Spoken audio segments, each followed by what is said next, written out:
आप लोगों को स्वागत करते हैं आपका अपना YouTube चैनल सामान्य ज्ञान पर, जहां पे एजुकेशन से जुड़ी हर एक जानकारी उपलब्ध होती है। तो आइए स्टार्ट करते हैं आज का क्लास।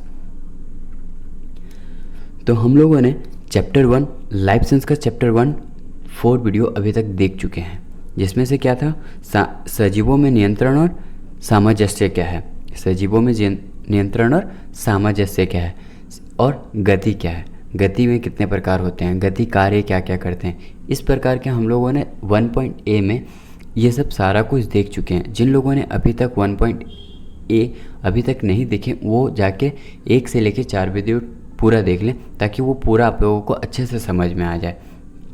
ठीक है, आज बात करेंगे 1.B के ऊपर, जो कि पादप हार्मोन के ऊपर है। ठीक है, आज का क्लास स्टार्ट करने से पहले आप लोगों के पास एक छोटी सी रिक्वेस्ट है कि जिन लोगों ने मेरे चैनल को अभी तक सब्सक्राइब नहीं किया है, वो जाके चैनल को सब्सक्राइब कर ले, ताकि वीडियो का हर एक नोटिफिकेशन आपको मिले। और आपके एक सब्सक्राइब से मेरी मेहनत रंग लाती है, ताकि मैं अगले बार और भी अच्छे से वीडियो को बना पाऊँ। ठीक है, तो चलिए आज का क्लास स्टार्ट करते हैं। आज हम लोग बात करेंगे 1.B के ऊपर, यानी पादप हार्मोन के ऊपर। पादप हार्मोन क्या है, वो कितने प्रकार के होते हैं और उनका उपयोग क्या है। चलिए आज इसके बारे में डिटेल में पढ़ते हैं। ठीक है, तो अब बात करते हैं पादप हार्मोन क्या है। ठीक है, पादप हार्मोन या फाइटो हार्मोन, जो कि आप लोगों के किताब में शायद इंग्लिश में भी रह सकता है या फिर हिंदी में रहेगा। हिंदी में रहने से पादप हार्मोन रहेगा और इंग्लिश में रहने पे फाइटो हार्मोन रहेगा। तो आप लोग अपने किताब के अनुसार देख लीजिएगा। तो यहाँ पे जैसे कि लिखा हुआ है कि पौधे में वृद्धि, फूलों का खिलना, कलियों का उत्पादन होना और बीजों का अंकुरण, टॉपिक गति आदि का नियंत्रण एवं सामंजस्य विशेष प्रकार की जटिल कार्बनिक यौगिक द्वारा होता है।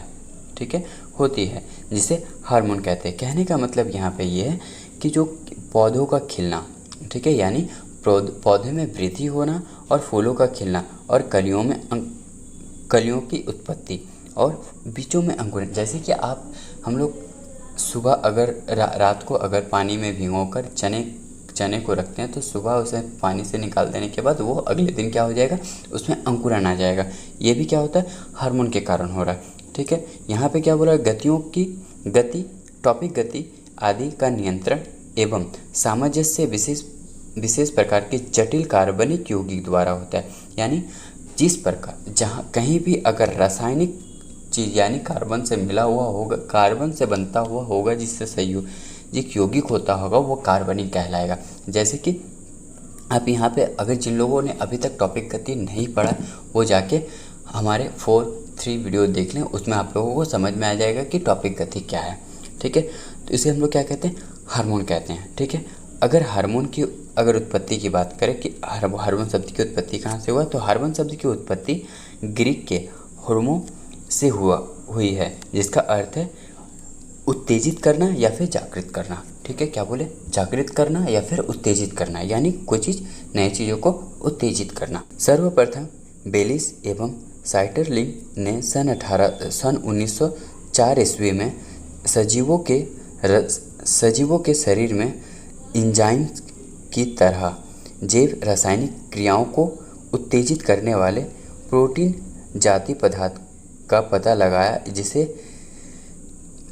एवं इनके नाम हार्मोन रखा। अब देखिए, जो एंजाइम है, ठीक है, एंजाइम हमारे शरीर को, हम लोग जो खाते हैं, जो भी खाद्य पदार्थ खाते हैं, उसे पचाने का कार्य करता है। क्या एंजाइम, ये भी एक प्रकार की रासायनिक प्रतिक्रिया है। ठीक है, जो कि आप लोग लाइफ साइंस के अगले वाले चैप्टर में हम अच्छे से पढ़ाएंगे।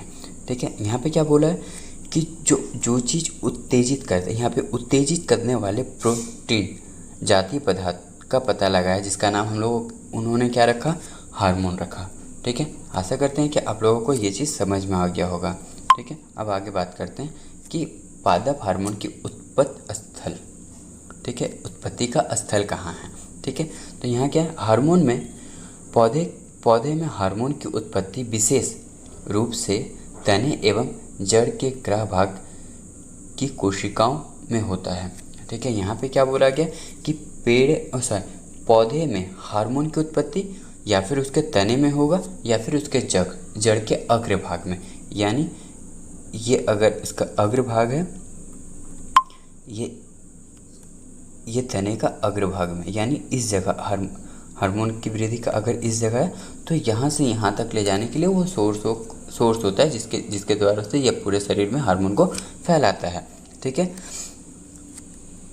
अब अग्रभाग की कोशिकाओं में अब ये बात करेंगे। आप बोलिएगा कि कोशिका क्या है, तो कोशिका का बारे में हम लोग अगर 9 चैप्टर में आप लोग पढ़े होंगे तो बहुत अच्छे से आप लोगों को समझ में पता होगा कि कोशिका क्या है। ठीक है, जो कि हमारे हर एक बॉडी पार्ट कोशिका से ही बनी हुई है। ठीक है, जो कि हम लोग अगले चैप्टर में 2nd चैप्टर में बहुत अच्छे से पढ़ेंगे कोशिकाओं के बारे में। ठीक है, अब आते हैं पादप हार्मोन का परिवहन। पादप हार्मोन का परिवहन 2 बार यहाँ पे लिखा हुआ, आप लोग एक बार पढ़ लीजिएगा।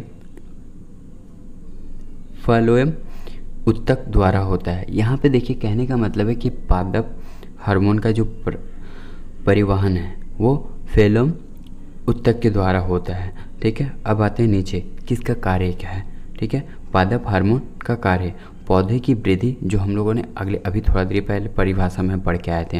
ये पौधे में वृद्धि, फूलों का खिलना और कली का उत्पादन होना और बीच में अंकुरण आना, टॉपिक गति इत्यादि आदि का नियंत्रण एवं सामंजस्य को हार्मोन द्वारा होता है। ठीक है, यानी इन सब का जो कार्य है, यानी पौधे में वृद्धि होना, फूलों का खिलना, कलियों का उत्पन्न होना और बीच में अंकुरण आना, ये सब क्या है, हार्मोन द्वारा होता है।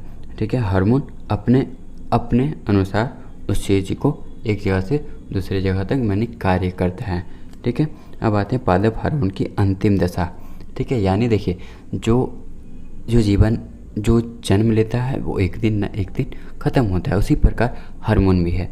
ठीक है, जैसे कि हम लोग अपने जिस कारण हम लोग का जन्म हुआ वो काम हम लोग का पूर्ण करते, सारा जो हम लोग का इच्छा उससे पूर्ण करते हैं, उसके बाद हम लोग का भी क्या होता है, स्वर्गवास हो जाता है, यानी हम लोग ख़त्म हो जाते हैं। उसी तरह हम लोगों का शरीर में या फिर पेड़ पौधे या जंतु हार्मोन जो भी है वो सब क्या करता है, इसी प्रकार उसका कार्य हो जाने के बाद वो भी क्या होता है, उसका भी समाप्त हो जाता है। जैसे कि यहाँ लिखा हुआ यह कार्य के पश्चात नष्ट होकर तुरंत बाहर निकल जाता है। ठीक है, ये क्या करता है कि उसका कार्य ख़त्म हो जाने के बाद वो अपने वहाँ से वो नष्ट हो जाता है। ठीक है, यानी अगर पेड़ पौधे की वृद्धि में हो जाने के बाद वो क्या होता है कि वहाँ से वो बाहर निकल आता है। ठीक है, आई बात समझ में।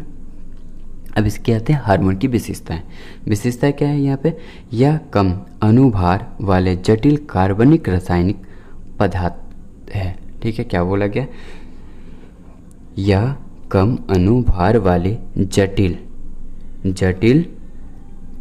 कार्बनिक रासायनिक पदार्थ है। ठीक है, और यह जल में अति घुलनशील है, यानी पहले जो भी कार्बन से बना हुआ है वो कार्बनिक है। ठीक है, और यहाँ ये जल में अति घुलनशील होता है, यानी जैसे कि नमक को हम लोग चीनी पानी में घोल देने के बाद ये क्या होता है, घुल जाता है।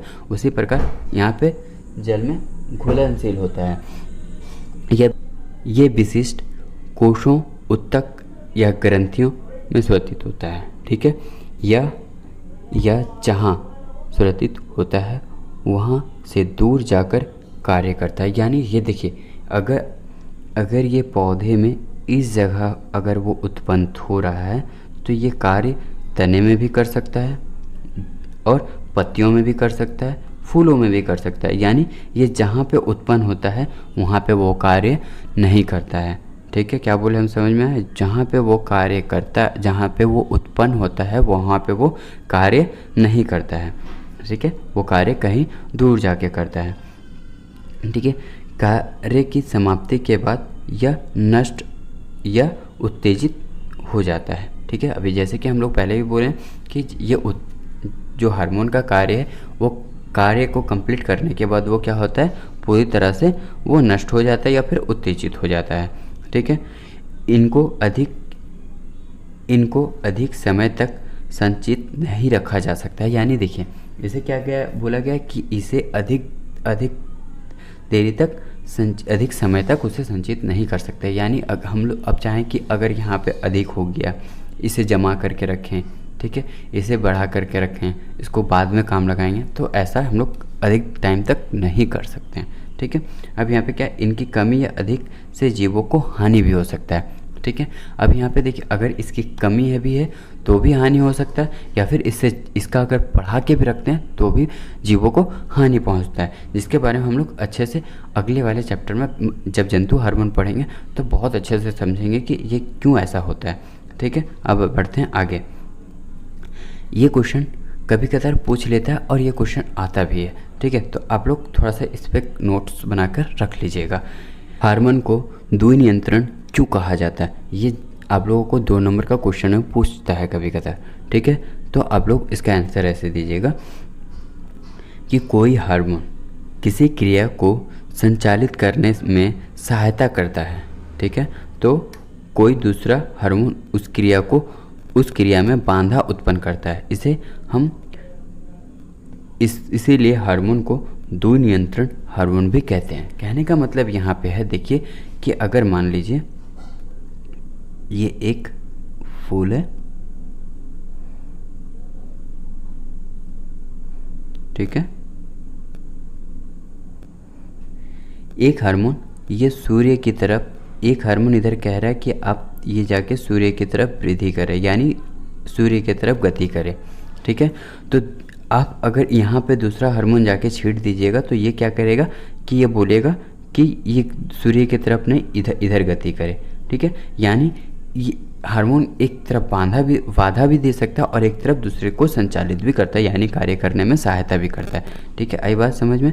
क्या बोले कि एक हार्मोन जो होता है वो सूर्य की तरफ कहता है कि जाके उस तरफ गति करो जिस तरफ सूर्य है। ठीक है, तो एक अगर हम लोग यहाँ पे ला के अगर कई हार्मोन छींट देते हैं तो ये क्या करेगा कि ये कहेगा कि नहीं, सूर्य की तरफ नहीं, तुम इधर, जिधर सूर्य नहीं है उधर गति करो। ठीक है, तो यहाँ पे क्या करता है कि उसके जो नियंत्रण को बांधा करता है, यानी उसके जो कार्य करने का, जो संचालित करने का जो नियम है उसको वो बांधा देता है, यानी उस कार्य पे रुकावट करता है। ठीक है, आशा करते हैं कि ये भी आप लोगों को अच्छे से समझ में आ गया होगा। जिन लोगों को अभी भी कोई डाउट होगा वो जाके हमारे इंस्टाग्राम में हमको क्वेश्चन कर सकते हैं और यहाँ पे भी कमेंट करके हमें पूछ सकते हैं कि ये क्या है, ये कैसे होगा, उसके बारे में हम पूरे डिटेल्स में वीडियो को बना देंगे। ठीक है, चलिए आगे बढ़ते हैं। अब इसके आगे पढ़ेंगे कि पादप हार्मोन क्या है। ठीक है, पादप हार्मोन क्या है, ठीक है, जो कि ये नेक्स्ट वीडियो में बनेगा, यानी वीडियो नंबर 6 में बनेगा। ठीक है, तो वीडियो में को लास्ट तक देखने के लिए धन्यवाद।